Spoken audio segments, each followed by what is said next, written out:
Terráqueos, eu sou a Ana, essa vida é poema e a gente vai falar de romance cristão. Se você não é cristão, eu não sei se você vai ficar para assistir esse vídeo, mas eu quero mais falar sobre literatura e não sobre religião em si, porque as minhas duas últimas leituras foram nesse gênero, e eu nem sei se é interessante colocar como gênero literário, porque um era um romance histórico e o outro era um romance contemporâneo, que foram os livros Sons de Ferrugens e Ecos de Borboletas e Amor de Redenção. E vamos lá, gente. Há uma discussão que eu trouxe aqui superficialmente em algum vídeo, eu acho, em algum vlog de escrita, porque como uma pessoa cristã e que escreve, quando eu publico um livro, e se você for ler as minhas avaliações, especialmente do meu romance adolescente, que é Maior ao Amor, você vai ver algumas críticas muito específicas de pessoas cristãs, porque os meus personagens frequentam a igreja. Mas eu não considero um romance cristão, eu considero um romance adolescente e que vai tratar de questões sociais. E dentro delas, o pessoal frequentar a igreja faz parte de questões sociais, entende? Criar personagens que são cristãos, pra mim, é bem diferente de um livro estar nessa categoria. Porque, por mais que eles frequentem a igreja ali, não é o tema do meu livro. O tema do meu livro é outro. E por mais que no final ali vai ter uma questão espiritual, esse não é o tema do meu livro. É Celeste, aqui Ana Karenina é um romance cristão porque o Lieven tem uma jornada espiritual. Pra mim não faz sentido. O que eu tenho como exemplo de ficção cristã, como todo mundo, é as Crônicas de Nárnia, né? Que a gente tem uma clara figura de Cristo no livro, que é o Aslan, e isso é da primeira até a última história. E eu acho que o romance cristão, pra mim, é isso. Não é o autor ser cristão. Eu não concordo com isso. Porque aí você põe Jane Austen, que escrevia romances de costumes, que ela fazia sátira sobre questões da época como romance cristão. Não é, gente. Ela era cristã, mas ela não escrevia romance cristão. Mesma coisa com Dickens, tá? Que eu só li David Copperfield dele até agora. Mas eu não acho que David Copperfield é um livro cristão. Mas vamos continuar lendo a obra dele, né? E a gente retorna. Falar que Little Women é um romance cristão, eu acho que já faz mais sentido, porque tem isso, sabe? O apontamento ali da espiritualidade das meninas é uma coisa que tá presente na história, mas eu ainda acho que é forçar um pouco. Por mais que seja inspirado no Peregrino, sabe? Porque, pra mim, não é o tema principal. E não precisa ser, né? Cada um tem sua interpretação e tudo mais, mas eu prefiro ver os livros com os gêneros que eles realmente são. E tanto na hora que eu vou escrever, quanto na hora que eu tô lendo. Só que esses dois livros que eu li por último, eles se propõem a isso, ser romance cristão.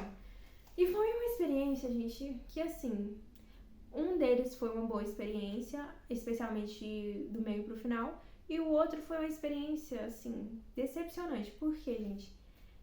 Como uma pessoa que já trabalhou com produção literária e isso de não ficção, pra esse mercado, eu sei como que é feito. E, cara, eu acho que nos falta leitura de mundo, nos falta conhecimento para produzir boa literatura nesse sentido. Para produzir, de fato, histórias que vão conversar com esse público, mas que não, sei lá, não soem como uma propaganda, sabe? Propaganda no sentido de, sei lá, governos falando bem de si mesmo, sabe? Como propaganda cristã. Então, assim, eu não tô interessada em propaganda cristã. Eu tenho a minha Bíblia, na verdade eu tenho várias Bíblias em mais de um idioma, em mais de 2 idiomas. E eu leio, eu estou sempre lendo a Bíblia. Sei lá, eu tô na minha 5ª leitura capa a capa, que pra mim é muito pouco, mas pra média geral é muito. Na verdade, eu tô simultaneamente lendo a 5ª e a 6ª vez, a 5ª vez em português, a primeira vez em francês, mas, né, como um todo, seria a minha 6ª leitura bíblica. Então, assim, gente, eu não preciso de propaganda. Eu já estou convertida, já estou convencida do Evangelho. E pra mim, é um livro que eu já vou começar a falar. Os Sons de Ferrugem eu acho legal. A personagem, a protagonista Alice, pra mim, ela é muito difícil de gostar. No sentido de que é proposital, entendeu? Então eu acho que a autora fez isso muito bem. A Noemi fez isso muito bem, ela escreveu muito bem, porque é uma personagem que você... É difícil você ter empatia se você já passou da adolescência. Eu acho que uma adolescente talvez consiga simpatizar mais com ela. Mas aos poucos, quando ela vai se transformando, você sente, entendeu? Você percebe, tem uma percepção muito clara de como ali o encontro dela com o cristianismo a transformou em uma pessoa melhor, que é o que acontece com a gente, assim. se você não é cristão, é um fenômeno social, entende? Veja como um fenômeno social, se você não quiser ver como uma questão espiritual, mas é isso que acontece, a gente tenta passar a ser, pelo menos é o padrão que devia ser, é como a Bíblia nos instrui, que a gente precisa ser mais disponível para ajudar as pessoas, a gente precisa amar mesmo quem nos odeia. Esse é o princípio básico do cristianismo, é o exemplo que Jesus deu, ele, enfim, não odiou quem o matou. Então, assim, é isso. Pra mim, o cristianismo, não pra mim não, né? Jesus fala, em que se resume qual é o maior mandamento. Ele fala, amar a Deus sobre todas as coisas e amar o próximo como a ti mesmo. É Jesus que falou, e aí a gente ignora. Sim, não no meu cabo, não ignoro não, que é a minha lei de vida, mas o cristianismo como um todo anda numa fase complicadíssima, né? Ai, mas, enfim, não é o ponto desse vídeo. O ponto é a literatura cristã dentro desse meio. Daí o amor de redenção, gente. Na verdade, eu gravei um vlog enorme sobre esse livro. E eu apaguei os vídeos porque eu acho que não vale a pena. Porque eu acho melhor conversar aqui, comparando um exemplo bom com um exemplo que eu não achei legal.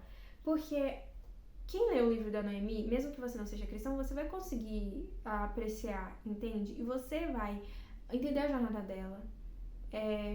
Eu creio que sim. Eu creio que é uma leitura que, independente da sua religião, você consegue, no fim, apreciar a jornada que a protagonista fez. Diferente do Amor de Redenção, que eu acho que é um livro, assim, que faz um desserviço em tantas frentes. Vamos tratar ali naquele livro sobre assuntos muito complicados, muito complexos, especialmente sobre a exploração sexual infantil e o tráfico humano. E se você não sabe, na verdade eu acho que eu nunca falei isso aqui, né, mas eu trabalho já há 5 anos especificamente com esse tipo de coisa. No meu setor, né, assim, na minha área, eu trabalho no setor de comunicação de uma organização missionária. E essa organização missionária tem como principal braço combate à exploração humana e ao tráfico humano e exploração sexual. Meu Deus, hoje eu tô difícil de falar, né? Mas eu não vou começar esse vídeo de novo, porque já é a terceira vez, então vocês, por favor, tenham paciência. Mas assim, gente, eu ganho abaixo do piso salarial do mercado, então assim, é um trabalho que eu só ganho o que o que dá pra sobreviver, entendeu? Eu não ganho a mais, eu não tenho direitos trabalhistas e é um trabalho voluntário, entende? Eu ganho o que eu preciso pra viver. Por que eu faço isso? Porque é uma causa que me move, entende? Eu acho que essa é toda a questão do cristianismo. Eu não sei até que ponto eu vou continuar trabalhando com isso, mas nesses 5 anos eu vejo meu trabalho como algo que de fato fez alguma diferença e porque eu acho que essa é a principal missão do cristianismo. É vestir o que está nu, visitar o que está preso, alimentar o faminto, dar água que tem sede.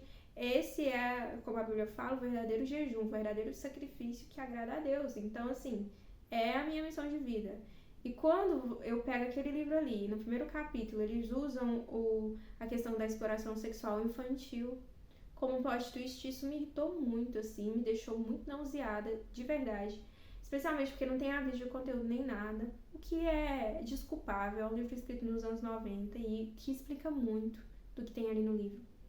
Mas, ao mesmo tempo, me surpreende muito esse ser o livro favorito de muita gente. De muitas meninas cristãs leram esse livro e acham ele maravilhoso. E eu fico, assim, na minha análise, eu acho que falta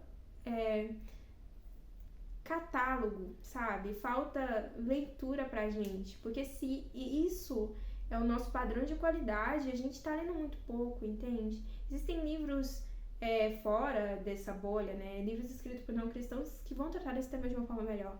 E existem livros escritos por cristãos que vão tratar disso de uma forma muito melhor. Se você é essa instituição com a qual eu trabalho, tem um livro chamado A História de um Resgate, que vai contar a história de uma menina que foi traficada, ela foi explorada sexualmente, ela foi resgatada. Hoje em dia, ela voltou para a vila dela e ela construiu uma escola para que as conterrâneas dela possam ter uma vida diferente da que ela teve. Então, isso move a minha vida, gente, de verdade. É a minha missão no mundo. E é óbvio que a minha parte é muito pequena, porque eu sou uma jornalista, eu trabalho com comunicação. O que eu faço é tipo um grãozinho de areia no meio do ciclo todo que é feito dentro dessa instituição, mas pelo menos alguma coisa. Agora, esse livro eu acho um desserviço. E aí, ele é baseado na história do profeta Oséias. Se você não conhece, é um profeta que Deus mandou ele casar com uma prostituta. E na Bíblia é uma história em que Deus vai tratar essa relação dele com essa mulher como uma analogia para a relação de Deus com o povo de Israel, entende? É uma história terrível e muito triste. Eu acho que pior do que essa para inspirar alguém seria a história em Juízes em que o pai sacrifica a própria filha, que pra mim, assim, essa e a questão de Tamar, sabe? Essas três coisas e sei lá, sabe? O Antigo Testamento, ele é indispensável, faz parte da Bíblia, né? Tá ali pra gente aprender também, com certeza. Mas, cara, você tem tanta coisa pra te inspirar, você vai logo nisso. Mas aí tudo bem. O que mais me incomodou nem é essa questão. Claro que sim, né? Mas o que me incomodou mesmo é que a personagem principal, essa é a sinopse, tá? É a mesma coisa. Ela é uma prostituta. Ela é a mãe dela, ela é amante de um cara rico e tem essa menina. Não, o pai pede pra ela terminar a gravidez. Eu tô tentando evitar palavras mais fortes, mas enfim, vocês interpretem direito, porque o pior que você pensar acontece nesse livro. Mas aí esse pai rejeita a menina desde o início e acaba que a mãe é abandonada por esse pai e essa menina, e a mãe, elas ficam sem nada, a mãe começa a se prostituir. Por fim, a mãe morre e a menina acaba sendo vendida, é basicamente isso. Mas ela acaba num bordel em que o cara vai explorar ela tem 8 anos, chama ela de Angel. E passa alguns anos, ela consegue fugir desse cara, e quando o livro, a gente passa do prólogo, ela está em um bordel nos Estados Unidos, tá? Essa história se passa ali nos anos 20, talvez, não sei. Romance de época, eu creio que sim. Quando a galera tava naquela coisa de explorar o oeste nos Estados Unidos, acho que é mesmo nessa época. Daí o Michael é um homem de Deus, essa é a Angel, mas eu vou chamar ela de Sarah, tá? Porque esse é o nome dela. Ela tá lá se prostituindo e um dia ela tá passeando na rua e o Michael vê ela. E Deus fala pro Michael que ela é a esposa dele, e aí ele vai e casa com ela. E aí ela foge e ele resgata ela. E ela foge de novo e ele resgata ela. E tem todo um processo de ela começar a falar sobre os traumas e tudo mais. Só que o que mais me incomodou nesse livro, primeiro, é que demora muito pra gente começar a discutir que o salvador da Sarah não é o marido dela, o Michael, é Jesus, né? Se é um romance cristão, esse deveria ser o ponto principal, na minha opinião, mas isso vai acontecer só ali de 60%, 70% do livro pra frente. Segundo, os traumas da Sarah, eles são tratados como pecados, de uma forma que eu não concordo. Porque o que foi feito com ela não tinha escolha com relação a nada. São crimes, entendeu? Então, assim, me irritou muito quando, por exemplo, ela confessa as piores coisas que ela já fez na vida e o que o marido dela, que seria o padrão de moral, o padrão de cristão, pensa, meu Deus, não tem nenhum pecado que essa mulher não cometeu. E isso me deixa muito irritada, muito frustrada, porque fica parecendo que ela tinha alguma escolha na vida dela. Uma pessoa, uma criança que foi explorada sexualmente desde 18 anos de idade. Como, assim, não faz sentido pra mim, entendeu? Mas tudo bem. E todos esses traumas, eles são sempre usados pra isso, com um plot twist. E muitos dos momentos, eles não são sobre como ela se sente, sobre como ela precisa lidar com isso. É sempre como ele vai reagir. É como se fosse um desafio a mais pra ele, sabe? Aí eu fico pensando, por que o senhor me deu essa mulher? No fim, eu acho que eu gostaria muito desse livro se ele fosse em outra ordem. Porque no final ela foge uma terceira vez e aí ela começa a ter uma jornada solo de restauração. Vamos chamar isso de restauração. E aí ela começa a trabalhar e ela encontra Jesus, vai à igreja, esse tipo de coisa. E pra mim isso é muito valioso, porque eu acho que é muito isso a nossa vida. A gente pode ajudar as outras pessoas, mas cada um tem jornadas individuais e escolhas individuais. E me irrita muito essa cultura no meio crente, no meio cristão, de que você vai salvar o outro. Você não é o salvador de ninguém. A gente crê, com base de fé, que Jesus salvou a todos.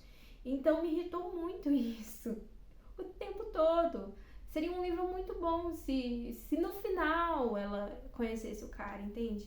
Mas não, é um amor de redenção que, enfim, que pra mim não funciona, não é saudável, não é sustentável, você não pode salvar ninguém. Mas no final o livro se redime nesse sentido, que ela vai embora e assim ela tem a jornada individual dela. Poderia ser pior, né? Ela poderia ficar lá pra sempre e aí eu realmente não, eu acho que eu nem postaria nada falando sobre. E aí tem um outro ponto que me irritou muito, que é o brother-in-law, porque eu ouvi o livro de audiobook, cunhado. O cunhado do Michael, ele casa com o irmão do Michael quando eles estão indo lá pro vale, eles moram num vale. Se eu não me engano, gente, desculpa, eu não sei, não lembro. Ouvi em inglês e ainda ouvi daquele jeito, com ódio. Mas ele casa com a irmã do Michael, mais nova, e essa irmã morre, então ele é viúvo. E no início do livro ali, quando a Sarah quer fugir, ela quer voltar pro bordel, pra cidade, porque a dona ali ficou devendo dinheiro pra ela, e aí ela pega uma carona com esse cara. E aí ele fala que ela tem que pagar ele, e aí a única forma que ela tem pra pagar ele é isso aí mesmo que vocês estão pensando. E ali tem pra mim uma clara descrição de um crime, porque ele fala que quer machucá-la, entende? Então, assim, isso pra mim, aí acabou o personagem pra mim, sabe? Aí a gente tem um arco de redenção com esse cara, e esse cara fica porque chega uma moça que vira amiga da Sarah, e ela é, tipo, muito legal, é uma moça que quer se casar, e quer ter uma família, e ela é o padrão de boa moça da igreja, entendeu? E aí ela acaba com esse cara. E assim, gente, isso me irrita muito, porque eu acho que tudo que eu desgosto como cultura cristã dentro da igreja, sociedade cristã, a gente tem traduzido nesse livro, que é os padrões serem diferentes pros caras e pras mulheres, porque tudo bem o Paul ir pros bordéis, mas a Angel, falei Angel, né? A Sarah, que foi sequestrada, explorada, tudo que você imaginar, aí não, né? E ela é a maior pecadora que existe. E aí tem isso, sabe? A menina pura, que se guardou, que vai ser recatada do lar. O cara fez o que queria, foi pra bordel o tanto que queria e por fim ele acaba com essa moça. Não gosto disso, porque isso acontece, entendeu? Os meninos, eles curtem a vida tanto que eles querem, e quando eles querem casar, querem uma moça pra casar, e eles voltam pra igreja e fica lá com aquela mocinha lá que tá esperando. Gente, é tão ruim, sabe? Eu não gosto desses dois padrões, duas medidas, entendeu? A Bíblia fala que a gente tem que ter pesos justos e eu sou bem justiceira mesmo, apesar de que, né, não cabe a mim. Mas é isso, eu não gostei. Eu acho assim que no fim, eu gosto do final, tá? Apesar de que ali tem. Eu pensei que ela ia adotar umas meninas que ela acaba resgatando. Mas não, ela realmente. E aí, spoilers, olha, vejam só, ela não poderia ter filhos, aí ela tem filhos milagrosamente. Sei lá, um livro que tem tanto potencial para tratar tanto tema bom, mas eu acho que vai e cai nos mesmos padrões, sei lá, culturais que eu não gosto, cara. Tipo assim, Deus pode te dar uma criança milagrosamente? Pode. Mas assim, pode ser que ele não te dê uma criança milagrosamente. E aí você pode adotar. Cara, olha que incrível falar sobre adoção. Mas não. Então, assim, não indico essa leitura, tá? Eu realmente passei muita raiva. Eu não acho que essa autora escreve bem. Quem falou que essa autora escreve bem tá mentindo. Esse livro, ele tem muita... Sei lá, demora muito tempo pra falar uma coisa. E eu não tô falando que... Sei lá, gente, eu leio Tolkien, tá? Tudo bem ser descritivo, mas é uma descrição inútil. E repetitivo, sabe? Tudo é o mesmo ciclo. E é cansativo de ler. Eu não gostei. Não gostei mesmo. E eu realmente fiquei muito irritada. Da última vez que eu fiquei com tanta raiva assim foi quando eu fui ler no Wattpad o livro que estava lá no topo de literatura cristã. Aí adivinha, galera? Adivinha, era um livro mal escrito, mal revisado, mas tudo bem, né? Wattpad. Só que o pior de tudo é que ainda era capacitista. Então, assim, eu fiquei com tanto ódio que eu falei, poxa, eu vou escrever. Aí, o que eu fiz? Eu quis escrever um romance com personagens que eram cristãos. E aí, também tava uma onda muito forte no Wattpad de a menina que se apaixona pelo dono do morro. Aí eu falei, cara, eu tenho um pouquinho de propriedade pra falar sobre isso. Hoje em dia, eu sei que eu tenho mais propriedade do que nunca, porque descobri umas coisas aí, não sobre mim, tá, gente? Mas sobre pessoas à minha volta. E talvez isso acabe influenciando no que eu escrever daqui pra frente se eu voltar a escrever. Mas assim, eu sei como é que é, entendeu? Não é romântico quando as meninas ficam com o dono do morro, gente, entenda. E você que mora na periferia, eu não morava em favela, meus pais ainda moram no mesmo bairro que eu morei a minha vida inteira. Na verdade, esses bairros que foram construídos com auxílio governamental ali no início dos anos 2000. Ali naquele bairro enfim, é onde a coisa acontece na minha cidade, sei lá, no nível de que alguém ser assassinado 2 quadras pra frente é normal, entendeu? E não ser uma pessoa distante, ser uma pessoa que de fato eu conhecia. Não gosto de romantizar isso e por isso surgiu o Maior é o Amor, que os personagens são cristãos e a gente vai discutir sobre isso, sobre crianças que vivem nesse contexto de situação de risco, que não é romântico, não é fofo, dá aqui o romance meu nariz. E é isso, inclusive no vlog eu falava, eu acho que esse livro aqui tá mais pra dar o romance do que qualquer coisa que eu já li na minha vida, de verdade. Se não fosse um livro cristão, eu teria abandonado, assim, sei lá, em 30%, porque eu achei muito pesado e pesado de forma desnecessária. E eu nem falei do livro da Noemi, né, galera? Mas assim, é basicamente a história da Alice, que ela é muito fã de um cantor. E aí o sonho dela é ficar com esse cara e ela idolatra esse cara, especialmente porque ela passou a ser fã dele depois que ela perdeu o pai. E acabou que, pra suprir essa carência, esse vazio, ela vira super fã desse cantor. E ele vem ao Brasil e ela vai ao show e várias coisas acontecem e ela acaba conhecendo o moço que tá abrindo o show desse cara. E eles vão e esse moço, ele é diferente. Tem uma coisa diferente com ele. E ele é cristão, olha que coisa. Mas, gente, como eu disse, ela é bem irritante no início. E, enfim, você tem que relevar porque na adolescência você provavelmente era tão irritante quanto ela, talvez mais. Eu sei que eu era. E aí, por fim, gente, nossa, assim, no final ali, os últimos 40%, 30%, muito bom de ler. Eu li de uma vez só, porque você vai vendo como que ela só precisava de um pouquinho de cuidado, um pouquinho de carinho, alguém pra falar, olha, dá uma olhada nesse caminho aqui, o que você acha, né? E, enfim, ela tem muitos traumas e eu ainda acho que a gente, como cristão, tem que falar mais sobre como o trauma, sim, a igreja pode ajudar, mas existe psicólogo pra tratar disso. Então, assim, mas eu gostei bastante da leitura. E eu acho que aí esse romance, sim, ele, por mais que ele esteja falando, acho que mais sobre idolatria como tema principal do que sobre, enfim, Jesus em si, é óbvio que esse é um tema bíblico muito importante. Vou encerrar que já tá em mais de 20 minutos de vídeo. Eu indico o livro da Noemi, eu vou deixar o link na descrição. Eu li a versão de quando ela lançou de forma independente, que eu tinha comprado há muito tempo o e-book, mas ele tá disponível agora com a edição física muito linda. E também ele tá sendo lançado em audiolivro pela Penguin. Penguin. Vocês sabem, aquele aplicativo de livro de crente. E eu acho que eles ainda faltam, na verdade, postar ali a última parte do audiolivro, mas é sempre bom. Como eu já disse, o Romance de Redenção eu só terminei porque tinha audiolivro. Tá disponível no Script, você pode assinar aqui pelo meu link, que aí eu ganho 30 dias grátis e você ganha 60. E, enfim, gente, é isso. Tem os meus livros, né? Meus personagens nem sempre são crentes também, tá? O meu objetivo com literatura sempre foi escrever algo que pessoas como eu gostariam de ler. E nem sempre eu quero ler uma propaganda gospel. Com toda... O livro da Noemi não é, tá? Eu acho que não. O outro eu já acho que nem isso, viu? Eu acho que... Sei lá, eu não gostei não, gente. Eu já falei isso mais de 3 vezes, né? Eu vou encerrar esse vídeo por aqui.